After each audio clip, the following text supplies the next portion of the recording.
तो चलिए स्टार्ट करते हैं अरिथमेटिक प्रोग्रेशन को। और अरिथमेटिक प्रोग्रेशन को समझने से पहले हम लोग को ये समझना पड़ेगा कि ये जो टॉपिक है अरिथमेटिक प्रोग्रेशन, ये बेसिकली सीक्वेंस एंड सीरीज एक टॉपिक है, उसका पार्ट है। ठीक है, ये जो पार्ट है वो है सीक्वेंस एंड सीरीज, सीक्वेंस का एक पार्ट है। अच्छा, अब सीक्वेंस जो होता है उसको पहले समझ लेते चलिए कि सीक्वेंस क्या होता है। ठीक है, मैंने लिखा है यहाँ पे कि अरिथमेटिक प्रोग्रेशन क्या एक तरीके का सीक्वेंस है। तो सीक्वेंस होता क्या है इसको समझेंगे अगर हम, तो मैं कुछ एग्जांपल्स आपको लिखता हूं जिससे कि मैं समझाने की कोशिश करूंगा। फॉर एग्जांपल, मेरे पास एक आया क्वेश्चन, क्या 1 2 4 6 8, ठीक है, या 1 आप हटा दो, ऐसे लिखा हो 2 4 6 8 10, इस तरीके से क्या लिखा है, कुछ नंबर्स गिवन है मेरे पास। अब अगर आपसे पूछा जाए यहाँ पर, अब आप ध्यान देना कि अगर आपसे मैं बोलूं कि यार एक काम करो, 10th के बाद का ये जो 10 लिखा है, 10 के बाद के 2 टर्म्स और बताओ आप, तो क्या कर सकते हो, बहुत इजीली बता सकते हो, क्योंकि यहाँ पे 8 है। आप देखोगे क्या है, 2 2 2 4 2 4 3 6 4 4 टाइम्स 5 टाइम्स, तो 6 टाइम्स करोगे, मतलब 2 इंटू 6 टाइम्स करोगे तो क्या आएगा, अगला टर्म यहाँ पे क्या आ जाएगा आपका 12 आ जाएगा। ठीक है, उसके बाद क्या आ जाएगा, 7 टाइम्स करोगे तो 14 आ जाएगा। सिमिलरली हम लोग जितने भी टर्म्स चाहिए उतने टर्म इसके फाइंड कर सकते हैं, क्योंकि ये क्या हो रहा है, फिक्स पैटर्न है, एक फिक्स पैटर्न को फॉलो कर रहा है, एक किसी रूल को फॉलो कर रहा है। सिमिलरली अगर हम आगे और देखें तो 1 4 9 16, ये पैटर्न एक सीक्वेंस दिया हुआ है आप लोग के सामने। अब ये सोचो कि यहाँ पे क्या है, इस पैटर्न को अगर आप ऑब्जर्व करोगे तो ये पैटर्न क्या बना हुआ है, 1 क्या है, 1 का स्क्वायर है। ठीक है, 2 4 क्या है, 2 का स्क्वायर है, 9 क्या है, 3 स्क्वायर, और 16 है 4 स्क्वायर। दैट मीन्स यहाँ पे क्या हो रहा है, नेचुरल नंबर के स्क्वायर्स का एक पैटर्न बना हुआ है। तो अगर मैं आपसे बोलूंगा कि अगले टर्म्स बताओ तो आप इजिली बता सकते हो क्या। अब आगे क्या होगा, 5 का स्क्वायर दैट इज 25 आ जाएगा, उसके बाद 6 का स्क्वायर दैट मीन्स क्या आ जाएगा यहाँ पे 36। ठीक है, तो मतलब क्या हो गया कि इस तरीके से हम बता सकते हैं यहाँ पर भी कि क्या सीक्वेंस फॉलो हो रहा है और क्या पैटर्न फॉलो हो रहा है। तो सारे वो पैटर्न जहां पर एक फिक्स रूल के थ्रू, ठीक है, कोई एक पैटर्न ऐसा बन रहा हो जहां पे एक फिक्स ऑर्डर है, फिक्स रूल है, उसके थ्रू हम टर्म्स को डिफाइन कर रहे हैं, उसको हम बोलते हैं क्या, सीक्वेंस। ठीक है, अब इसी जगह पे अगर आपको लिखा हुआ मान लेते हैं कि लिखा है 2 8 6 25 39 -2, ऐसे करके आपको कुछ पैटर्न दे दिया, तो यहां आप नहीं बता सकते, क्योंकि क्या देखो, कोई जनरल रूल यहां पर नहीं अप्लाई हो रहा है, कोई जनरल रूल ऐसा अप्लाई नहीं हो रहा है, कोई को रिलेशन नहीं है डिफरेंट टर्म्स के बीच में। तो जब एक रिलेटेड नहीं है, इनमें कोई रूल फॉलो नहीं हो रहा है, तो हम आगे नहीं बता सकते कि क्या होगा। तो इस टाइप का कोई भी पैटर्न दिया हो तो उसको हम सीक्वेंस नहीं बोलेंगे। सीक्वेंस हमेशा हम बोलते हैं किसको, जब एक फिक्स पैटर्न फॉलो हो रहा हो। तो हम डिफिनीशन चलिए पहले समझ लेते हैं, सीक्वेंस की डिफिनीशन क्या होती है। तो सीक्वेंस की डिफिनीशन अगर मैं लिखूं तो मैं लिख सकता हूं an arrangement of numbers, math की बात हो रही है इसलिए हम नंबर्स लिखेंगे, where the terms are defined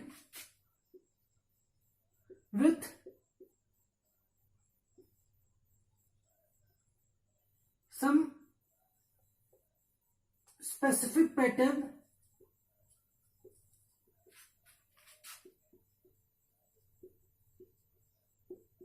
following a rule।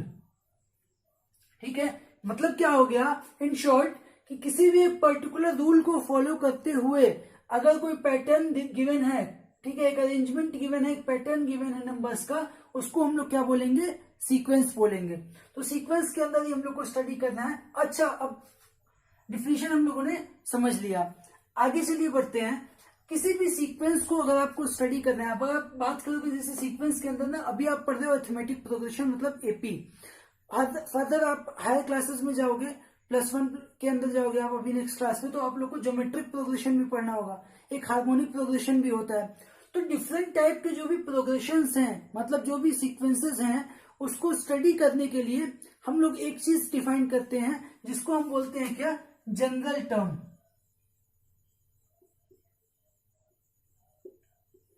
अच्छा, किसी भी चीज को, अभी मैं एपी पे भी जाऊंगा कि एपी क्या होता है, उसके पहले जनरल में आपको बता दूं कि किसी भी चीज को, किसी भी पर्टिकुलर सीक्वेंस की अगर हम बात करें तो उस सीक्वेंस को डिफाइन करने के लिए हम लोग उसके जनरल टर्म को डिफाइन कर लेते हैं। अगर जनरल टर्म पता चल गया तो हम बता सकते हैं कि कुछ भी क्या होगा। जैसे कि मान लो यही एक सीक्वेंस लिखा है, अब इस सीक्वेंस में अगर आप देखोगे तो आपसे अगर पूछा जाए कि 1000th टर्म क्या होगा, ठीक है, फर्स्ट है, सेकंड है, थर्ड है, फोर्थ है, फिफ्थ है, सिक्स, सेवन तक तो हम लोग को पता है, इसके आगे 1000th क्या होगा, ठीक है। मतलब अब सोचो आपकी 1000 निकालने के लिए क्या करना पड़ेगा अब आपको, या तो लिखते रहो सारा, ठीक है, तो हम क्या करेंगे, उसके लिए पॉसिबल नहीं है कि आप 1000 तक लिखो फिर सोचो क्या होगा। सिमिलरली यहाँ पर भी आपसे पूछा जाए तो आप क्या करोगे, फिर कुछ सोचोगे कि अच्छा आपसे बोल दूं मैं 797 का स्क्वायर, 797th टर्म बताओ, तो आप क्या बोलोगे, 1496 ऐसे करके लिखते रहोगे। तो ये एक सॉल्यूशन प्रैक्टिकल पॉसिबल नहीं है कि हम लिख करके बताएं कैसे होगा। उसके लिए हम करते क्या है, एक जनरल हम बता देते हैं कि क्या रूल फॉलो हो रहा है। जनरल टर्म का मतलब यही रूल जो जो एक सीक्वेंस को डिफाइन करता है, इसी रूल को हम लोग पता कर ले कि वो रूल क्या है। अच्छा, यहाँ पे आप लोग देखोगे तो क्या हो रहा है, फर्स्ट टर्म है तो क्या है, 2 into 1 है, सेकेंड टर्म है तो 2 into 2 है, थर्ड टर्म है तो 2 into 3 है। दैट मीन्स हो क्या रहा है, जो भी टर्म है, अगर मान लो nth टर्म बोला जाए, आपसे बोला जाए अगर इस सीक्वेंस का nth टर्म पूछा जाए तो क्या करोगे आप, फर्स्ट में 2 into 1 था, 2 into सेकेंड में 2 into 2 था, तो nth में क्या हो जाएगा, 2 into n हो जाएगा। मतलब क्या हो जाएगा, जनरल इसका टर्म हो गया 2n हो गया। अब यहाँ पे मुझसे अगर पूछा जाए अच्छा बताओ 500th टर्म क्या होगा, तो मैं सिंपली क्या करूंगा, n के प्लेस पे 500 रख दूंगा, तो 2 into 500 दैट मीन्स 1000 हो जाएगा उसका 500th टर्म, ठीक है। इसके बाद सिमिलरली ये पैटर्न गिवन है, इस पैटर्न पे अगर आप देखो तो nth टर्म क्या हो रहा है, 1 स्क्वायर, 2 स्क्वायर, 3 स्क्वायर, 4 स्क्वायर, तो nth टर्म क्या हो जाएगा, n स्क्वायर। अब अगर मेरे से कोई पूछता है अगर कि अच्छा इसका बताओ 68th टर्म, तो 68th टर्म मुझे लिखने की जरूरत नहीं पड़ेगी इस तरीके से सारा, बस मैं यहाँ पे क्या करूंगा, 68 का स्क्वायर निकाल करके बता दूंगा कि क्या टर्म हो रहा है 68th टर्म। तो इसी तरीके से जनरल टर्म हम समझते हैं किसी भी सीक्वेंस को स्टडी करते समय, ठीक है। तो ये हमारा था एक सीक्वेंस का इंट्रोडक्शन। चलिए अब बढ़ते हैं हम लोग एपी के तरफ, कि एपी क्या होगा, कि एक स्पेशल टाइप ऑफ सीक्वेंस है। सीक्वेंस के अंदर ही एक स्पेशल टाइप है जिसको हम लोग, एक स्पेशल पैटर्न है जिसको हम लोग एपी बोलते हैं। अब वो पैटर्न क्या है चलिए देखते हैं आगे, ठीक है।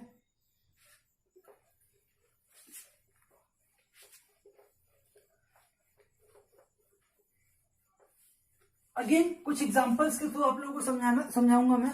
तो एग्जांपल्स में लिख रहा हूं जैसे कि 2,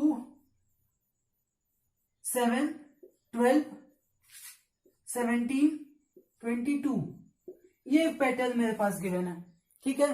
अगेन दूसरा पैटर्न क्या गिवन है, मान लेते हैं 3, 6, 9, 12, इस तरीके से है।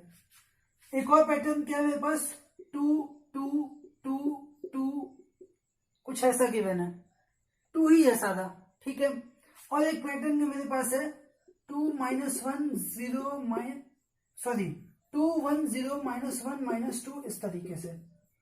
ये डिफरेंट पैटर्न्स मेरे सामने आ गया। अब इसका, ये सारे पैटर्न्स के अंदर अगर हम लोग नेचर को स्टडी करें इसके, तो इसका नेचर क्या निकल कर क्या आ रहा है, अगर आप देखो तो क्या हो रहा है, फर्स्ट टर्म है मेरे पास यहाँ पर 2, इसके बाद क्या कर रहे हैं हम लोग, +5 कर रहे हैं तो क्या आ जा रहा है, 7 आ रहा है। अगेन +5 कर रहे हैं तो 12 है, फिर +5, फिर +5। तो यहाँ पे क्या हो रहा है कि हर एक सक्सीडिंग टर्म अपने प्रीसीडिंग टर्म से 5 ज्यादा है, ठीक है। एक किसी भी टर्म में 5 ऐड करने पे हम लोगों को सक्सीडिंग टर्म मिल रहा है। यहाँ पे अगर आप देखो तो क्या हो रहा है, +3 हो रहा है, 3 + 3, 6 + 3, 9 + 3। इसी तरीके से यहाँ पे क्या हो रहा है, हम लोग किसी भी प्रीसीडिंग टर्म में 3 ऐड कर रहे हैं तो सक्सीडिंग टर्म मिल जा रहा है। अब यहाँ पे अगर आप देखोगे तो क्या है, 2, 2, 2, 2, मैं बोल सकता हूं यहाँ पे, फिर मैं क्या बोल सकता हूं कि किसी भी टर्म में 0 ऐड कर दें से हम लोग को सक्सीडिंग टर्म मिल जा रहा है। जीरो ऐड करोगे तो ये मिलेगा, जीरो करोगे तो ये मिल जाएगा आपको।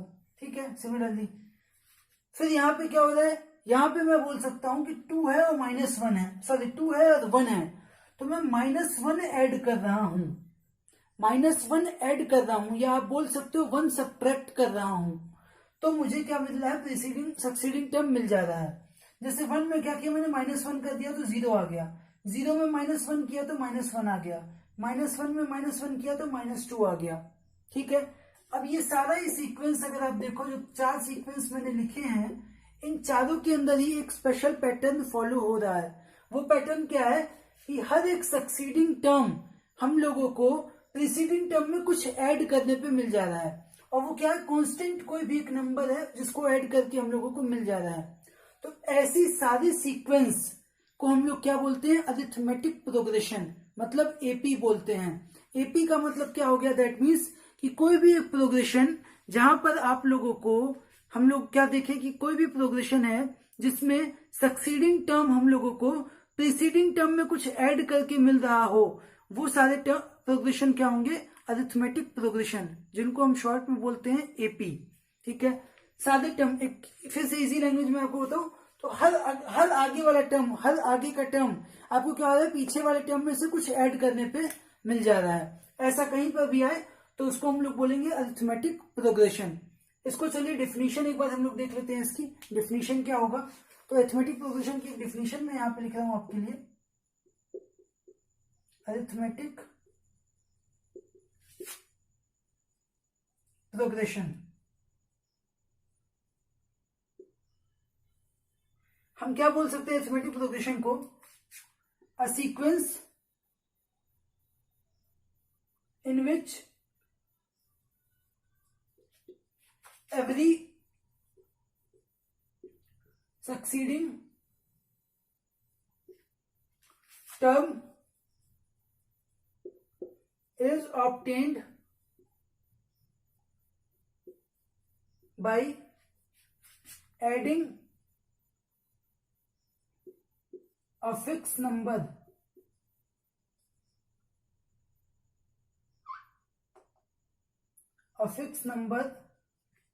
in preceding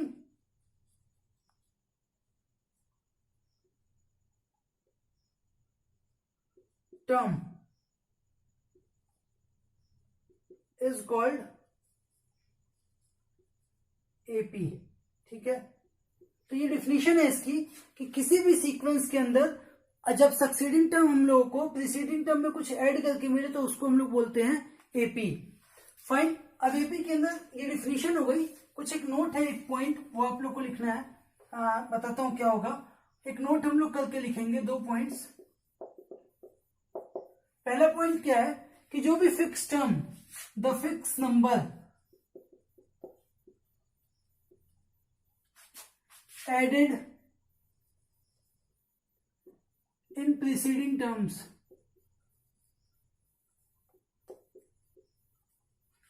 is known as common difference।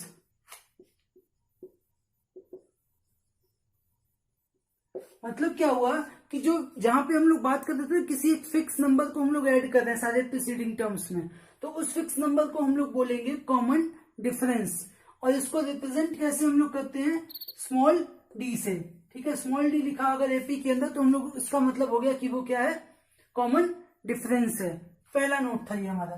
Second क्या है कि common difference that is D, मैं शॉर्ट में लिख रहा हूं यहां पे आपको, क्या common difference that is D can be positive, negative और 0। ठीक है, एग्जाम्पल में हम लोगों ने देखा भी था कि कॉमन डिफरेंस देखो तो पॉजिटिव भी हो सकता है, जैसे आप लोगों ने देखा था 369 वाला केस था। नेगेटिव भी हो सकता है, ये केस देखो कॉमन डिफरेंस क्या है, -1 नेगेटिव है। उसके बाद क्या करोगे, 0 कॉमन डिफरेंस, ये सीक्वेंस क्या था 2 2 2 वाला, यहाँ पे 0 पे था, तो कॉमन डिफरेंस क्या हो सकता है, तीनों में से कुछ भी हो सकता है। ठीक है, इसके अलावा थर्ड पॉइंट एक और चलो बता देते हैं यहाँ पे, the first term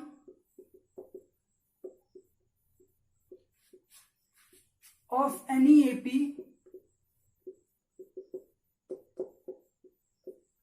is generally denoted by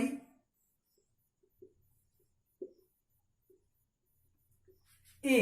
ठीक है, मतलब किसी भी जनरली हम क्या करते हैं, किसी भी फर्स्ट टर्म को, एपी के फर्स्ट टर्म को हम लोग ए से रिप्रेजेंट करते हैं। नोटेशन हम लोग देख रहे हैं, फर्स्ट टर्म के लिए हम लोगों ने क्या बोल दिया, ए बोल दिया। अच्छा, कॉमन डिफरेंस को हम लोगों ने क्या बोला, डी होता है। उसके अलावा any general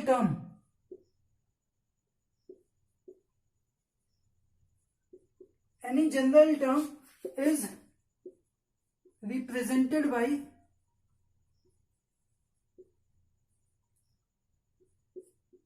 T n. General term का मतलब क्या हो गया, nth टर्म हम बोल रहे हैं। nth n का मतलब कुछ भी हो सकता है, फर्स्ट टर्म बोलो, सेकंड टर्म बोलो। tn मतलब nth टर्म हुआ। तो nth टर्म को यूजुअली हम लोग रिप्रेजेंट करते हैं tn से, या कहीं कहीं पे आप देखोगे तो उसको an भी लिखा होगा कहीं, बहुत सी जगह पे। ठीक है, तो दोनों में से कुछ भी हम यूज कर सकते हैं, tn या an बोलते हैं उसको। जैसे मैंने बोला कि अगर फिफ्थ टर्म है तो t5 हो गया, वो फिफ्थ टर्म हो गया। ठीक है, a5 हो गया, वो फिफ्थ टर्म हो गया। इस तरीके से क्या होता है, एक नोटेशन हम लोग इसका करते हैं। तो हम लोगों ने क्या समझ लिया कि एपी क्या होता है, एपी की एक्चुअली डिफिनीशन क्या है, मीनिंग क्या है, और साथ में नोटेशंस उसके कुछ हम लोगों ने समझ लिए यहां तक। ठीक है, तो चलिए आगे अब हम बढ़ते हैं, एपी को स्टडी क्या क्या करना है, एपी के अंदर हम लोग स्टडी कैसे करते हैं उसको देखते हैं।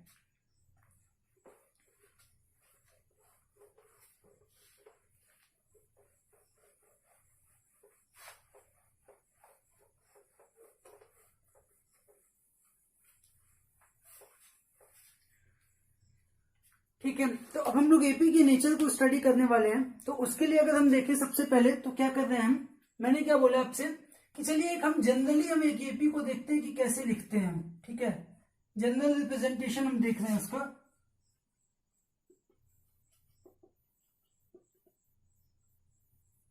एक जनरल रिप्रेजेंटेशन देखते हैं। तो जनरल रिप्रेजेंटेशन से हम लोग को क्या पता चलता है कि मैं एक एपी को जनरली लिखूं तो क्या करूंगा, सबसे फर्स्ट टर्म हम लोग लिखेंगे क्या, ए। पता है कि फर्स्ट टर्म क्या होता है, ए होता है। उसके बाद सेकंड टर्म अगर मुझे लिखना है तो मैं क्या लिख सकता हूं, आपको पता है कॉमन सेकंड टर्म कैसे मिलेगा हम लोगों को, फर्स्ट टर्म के अंदर एक कॉमन डिफरेंस ऐड करके। ठीक है, तो कॉमन डिफरेंस अगर डी है उसका, तो हम लोग क्या लिख सकते हैं, ए प्लस डी लिख सकते हैं। अगेन अगर आप नेक्स्ट टर्म देखोगे तो क्या लिख सकते हैं, ए प्लस डी में डी ऐड करेंगे, A plus D plus D, that means A plus 2d हो जाएगा। उसके बाद आगे देखोगे तो a प्लस 3d, ऐसे करके ये चलता रहेगा, सो ऑन। ये एक हमारा एपी का जनरल रिप्रेजेंटेशन हम ऐसे बता सकते हैं। अब यहीं पे अगर आप देखो तो मुझे बताना है कि यहाँ कोई nth टर्म क्या होगा। ठीक है, मैं अगर मुझे आप किसी ने बोल दिया कि यार इसका बताओ, इसी तरीके से एपी लिखी है, इसका कुछ nth टर्म बता दो कोई एपी का, तो कैसे निकालेंगे। तो चलिए बताते हैं उसको कैसे होगा। अब इस पैटर्न को, ये जो रिप्रेजेंटेशन है, इसको थोड़ा ऑब्जर्व करो आप लोग। ऑब्जर्व करने पे क्या पता चलेगा कि एक्चुअली ये लिखा क्या है, ये लिखा है इन रियलिटी। इसको मैं सिंप्लीफाई करके ऑब्जर्वेशन आपको दिखाऊं, विजुअलाइज कराऊं, तो ये लिखा है ए की जगह हम लोग बोल सकते हैं क्या लिखा है, ए प्लस 0 इंटू डी। ठीक है, ये लिखा है A plus 0 into D, A plus D. अच्छा क्या लिखा है, A plus 1 into D. A plus 2d क्या लिखा है, A plus 2 into D. A plus 3d क्या है, ए प्लस 3 इंटू डी। अब अगेन हम लोग क्या करेंगे, पैटर्न देख रहे हैं किस तरीके से बन रहा है। आप सबसे पहले देखो तो क्या है, ए तो सब में है, तो हम लोग को कोई nth टर्म भी लिखना होगा तो ए तो वहां पे जरूर आएगा, ये बात क्लियर है। तो nth टर्म के अंदर भी ए आना ही आना है, ए हो गया। उसके बाद अगर आप देखो तो फर्स्ट टर्म है, तो फर्स्ट टर्म में क्या है, 0 इंटू डी है। सेकेंड टर्म में 1 इंटू डी है। थर्ड टर्म में 2 इंटू डी है। फोर्थ टर्म में 3 इंटू डी है। या मैं बोलूंगा फर्स्ट टर्म में 1 माइनस 1 है, सेकेंड टर्म में 2 माइनस 1 है, थर्ड टर्म में 3 माइनस 1 है, फोर्थ टर्म में 4 माइनस 1 है। तो nth टर्म में क्या होगा, n माइनस 1। तो ये हो जाएगा a plus n minus 1 into D. अगर मैं इस फॉर्मूले को यूज कर दूं, मतलब मैंने क्या बोला कि ये nth टर्म है, ये है हमारा जनरल टर्म का फॉर्मूला किसी भी एपी का। इस फॉर्मूले को आप लोगों को याद रखना है। आगे हम लोग इसी फॉर्मूले पे पूरी एपी रिवॉल्व कर रही है कहीं ना कहीं, ठीक है। तो अब यहाँ पे क्या करोगे, आपको बोलता है फर्स्ट टर्म निकालो। अच्छा, तो आप क्या करोगे, सिंपली अब देख लो, 1 रखोगे n के प्लेस पे तो 1 माइनस 1, 0 इंटू डी 0 हो जाएगा, तो ये a खाली बचेगा। सिमिलरली अगर आपको सेकेंड टर्म निकालना हो तो क्या करोगे, 2 माइनस 1 इंटू डी, तो यही आ गया a प्लस डी। तो ये हमारा जनरल टर्म का एक फॉर्मूला है जिसको हम लोग को, जिसके ऊपर हम लोग क्वेश्चंस आगे बहुत सारे मिलेंगे हम लोगों को, ठीक है। तो चलिए कुछ क्वेश्चन देख लेते हैं इसको, इसके ऊपर। जैसे कि क्वेश्चन क्या है हमारे पास गिवन, एक छोटा सा क्वेश्चन बहुत बेसिक सा है कि एक सीक्वेंस है 2 4 6 8 इसी तरीके से, ठीक है। या फिर ये तो चलो 2 5 8 11 इस तरीके से एक सीक्वेंस है। यहां पे आप लोग को क्या बताना है, 17th टर्म अगर निकालना हुआ इसका तो कैसे निकालेंगे।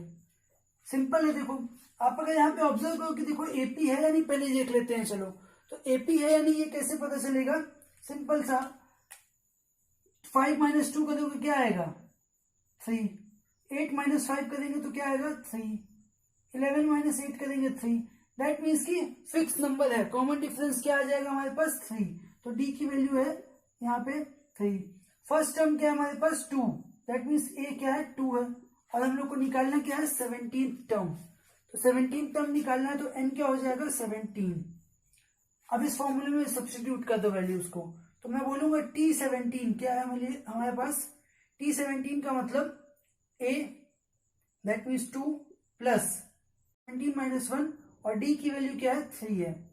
ये हो जाएगा 2 plus 17 minus 1 16, 16 into T 3 48, that means ये आ गया 50। तो मेरा 17 टर्म क्या होगा इसका 50 आ जाएगा। बेसिक सा बहुत सा इजी क्वेश्चन था ये, ठीक है। चलिए समझ गए ये चीज। अब आगे एक चीज और हम लोग यहाँ पे देखेंगे क्या है। अब इसको समझना, अगर मैं क्या कर रहा हूं, मैंने ये बोला कि जो फर्स्ट टर्म है, ठीक है, फर्स्ट टर्म को हम A1 अगर लिख सकते हैं, अगर AN लिख रहे हैं तो A1 भी लिख सकते हैं, फिर हम लोग A2 लिख देते हैं सेकेंड टर्म को, फिर A3 लिख देते हैं, सो ऑन ऐसे चलता रहता है। या इसी को हम क्या बोल सकते हैं T1 T2 T3 ऐसे भी बोल सकते हैं, ठीक है। अब यहां से आप देखो, अगर इसको मैं देखूं ऑब्जर्व करूं तो मुझे कॉमन डिफरेंस निकालना है D। अगर किसी भी सीक्वेंस में मेरे पास सीक्वेंस इस तरीके से गिवन है, मुझे कॉमन डिफरेंस निकालना है। तो कॉमन डिफरेंस का मतलब क्या हुआ A2 minus A1, A2 minus A1, second में से फर्स्ट माइनस किया। अच्छा, अगर आप एक बार तो थर्ड में से सेकेंड माइनस करें तो भी कॉमन डिफरेंस मिलेगा। दैट मीन्स कि ये इक्वल किसके होगा A3 माइनस A2 के इक्वल होगा, ठीक है। या फिर मैं बोल सकता हूं A4 माइनस A3 के इक्वल होगा, एंड सो ऑन चलता रहेगा। इसी तरीके से लास्ट में अगर मैं बोलूं तो लास्ट क्या होगा यहाँ पे, अगर आप देखो तो शायद कोई nth टर्म होगा, रैंडम कुछ भी nth टर्म हो सकता है, जिसको मैं an से चलो रिप्रेजेंट कर देता हूं। और इसके पहले का टर्म क्या होगा, an से पहले का क्या होगा an माइनस 1 होगा, n माइनस 1 टर्म भी होगा, तब तो n आएगा ना, पहले n माइनस 1 फिर n। तो यहां से फाइनल वैल्यू क्या आ जाएगी हमारे पास, ये एक कॉमन डिफरेंस को हम बोल सकते हैं कि an माइनस an माइनस 1 भी होगा। ये जो रिजल्ट है बहुत कॉमन सी बात है। अभी आप सोच रहे हो सर क्या है, छोटी सी तो बात है, सिंपल सा हर किसी को पता होगा, बट ये जो रिजल्ट है ना, ये जो एक ऑब्जर्वेशन है, ये क्वेश्चंस में बहुत आपको काम देने वाली है। बहुत सारे क्वेश्चंस में इस ऑब्जर्वेशन का यूज होने वाला है, तो इसको दिमाग में बहुत अच्छे से आप लोग रखना कि कॉमन डिफरेंस का मतलब ये सब कुछ होता है। इन सारी चीज की वैल्यू सेम होती है, इक्वल होती है, और वो किसके इक्वल होती है, कॉमन डिफरेंस के। ये रिजल्ट का बहुत ज्यादा यूज आने वाला है हमारे पास क्वेश्चंस में, ऑब्जर्वेशन ये जो है हमारे पास, ठीक है। तो इसको भी हाईलाइट करके आप लोग रख लो। सिमिलरली अच्छा, A1 A2 की जगह पे T1 T2 भी लिख सकते हैं, उसको मैं नहीं लिखूंगा, क्लियर है वो तो, क्योंकि दोनों सेम बात हो रही है, ठीक है। तो आई होप ये चीजें समझ में आ गई आप लोग को। नेक्स्ट एक और क्वेश्चन देख लेते हैं, चलिए।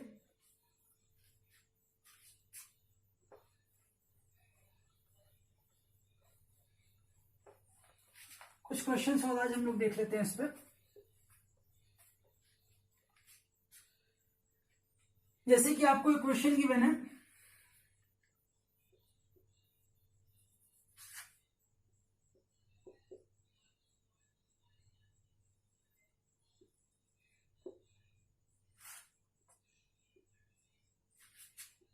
check if 201 is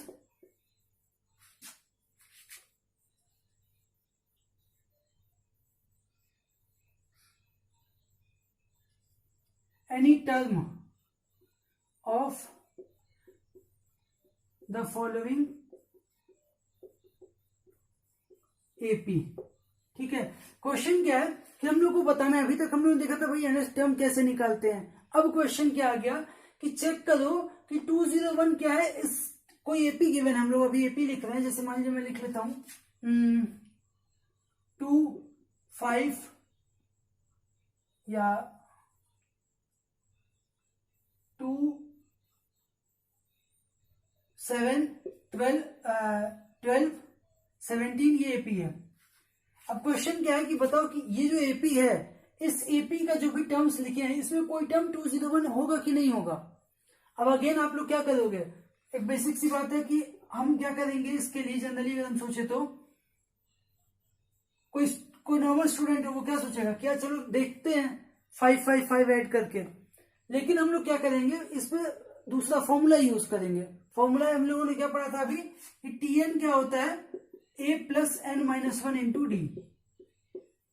अब यहां पे देखो क्या गिवन है, हम लोग मान लेते हैं एक बार के लिए, चलो सपोज कर लें कि 201 आएगा इसमें। अगर 201 आएगा तो अब क्या बात हो गई, क्या निकालना हो गया हम लोग को कि 201 अगर आएगा तो कौन सा टर्म होगा, वो एन की क्या वैल्यू होगी, क्योंकि हम लोग को ए पता है, डी पता है और टीएन भी हम लोगों को पता है, एज्यूम कर लेते हैं। तो मैंने क्या बोला यहाँ पे सॉल्यूशन के लिए कि लेट, अब देखो ये जो सॉल्यूशन में लिख रहा हूं, बेसिकली बोर्ड्स में अगर क्वेश्चन आते हैं तो आप लोग को सब्जेक्ट की लैंग्वेज का भी ध्यान रखना होता है, इसलिए मैं लिख रहा हूँ। कॉम्पिटेटिव में तो क्या होता है, आप लोग को फास्ट सॉल्व करना है तो आप कर सकते हो डायरेक्टली बिना लैंग्वेज के। Let 201 is nth term, solution में आप लिखोगे इसको, let 201 is nth term of this AP. तो क्या हो जाएगा, आप देखो ए की क्या वैल्यू है, ए की वैल्यू है हमारे पास 2, डी क्या है हमारे पास 7 माइनस 2 दैट मीन्स 5। अब निकालो, आप मान लेते हैं कि 201 nth टर्म है, तो टीएन क्या हो जाएगा 201 इज इक्वल टू ए की value 2 plus N minus 1 into d, d की वैल्यू क्या है 5 है। ठीक है, अच्छा 201 माइनस 2 करोगे तो क्या आएगा 199 is equal to n minus 1 into 5। Clear है, तो एन माइनस 1 क्या आ गया 199 by 5 implies n is equal to 199 upon 5 plus 1। ठीक है, तो ये हो गया आपका 204 अपॉन 5।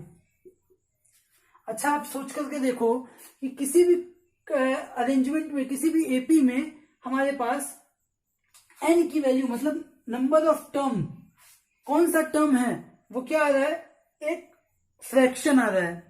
तो फ्रैक्शन का भी टर्म हो सकता है क्या, टर्म क्या होगा, फर्स्ट होगा, सेकंड होगा, थर्ड होगा, फोर्थ होगा। अब 2.5 टर्म तो कुछ होता नहीं है, 3/7 टर्म तो कुछ होता नहीं है, तो मतलब कोई फ्रैक्शन नहीं होगा, कोई फ्रैक्शन हमारा n की वैल्यू हो ही नहीं सकती यहां पर। दैट मीन्स कि 201 कोई टर्म नहीं होगा इसमें। तो आप कंक्लूड करके लिख सकते हो since n is not a natural number. ठीक है, कोई नेचुरल नंबर होना चाहिए, hence 201 is not any term of this AP. तो ये भी एक तरीके का क्वेश्चन था जो इस पे बन सकता है आपका नंबर ऑफ टर्म्स के ऊपर। सो आज हम लोगों ने देखा आज के लेक्चर के थ्रू एपी के बेसिक्स को हम लोगों ने समझ लिया। अगर बहुत शॉर्ट में आप लोगों को मैं अगर एक रिवीजन दूं, क्विक रिवीजन, तो सबसे पहले हम लोगों ने देखा सीक्वेंस क्या होता है। सीक्वेंस मतलब एक हम लोग पैटर्न के अंदर एक पर्टिकुलर पैटर्न के अंदर कुछ नंबर अरेंज हैं, जो पैटर्न एक स्पेशल रूल फॉलो करता है। तो अगर कोई स्पेशल रूल फॉलो कर रहा है तो उसको हम लोग बोलेंगे सीक्वेंस। उसके बाद या एक कॉमन लैंग्वेज में आप बोल सकते हो कि सीक्वेंस अगर है तो हम लोग किसी भी कोई भी उसका जनरल टर्म फाइंड कर सकते हैं, एक स्पेशल रूल से बता सकते हैं। ये पहली बात थी। अच्छा, दूसरी बात क्या हम लोगों ने देखी, अरिथमेटिक प्रोग्रेशन। अरिथमेटिक प्रोग्रेशन मतलब क्या होता है, जब कोई सीक्वेंस ऐसा हो कि आपका हर सक्सीडिंग टर्म प्रीसीडिंग टर्म में कुछ ऐड करके आप लोगों को मिल रहा हो। हम लोगों को क्या हो रहा है, एक सक्सीडिंग टर्म प्रीसीडिंग टर्म में कुछ ऐड करके मिल रहा है, तो हम उसको बोलेंगे एपी। ठीक है। उसके बाद हम लोगों ने देखा एपी का जनरल टर्म के बारे में स्टडी किया। जनरल टर्म हम लोगों को निकालना है तो फॉर्मूला क्या है, A plus N minus one into D. ये एक जनरल टर्म है। ए मतलब फर्स्ट टर्म, डी मतलब कॉमन डिफरेंस। कॉमन डिफरेंस क्या होता है, सेकेंड माइनस फर्स्ट कर दो, मतलब कोई भी सक्सीडिंग माइनस प्रीसीडिंग टर्म कर दो तो वो होगा उसका कॉमन डिफरेंस।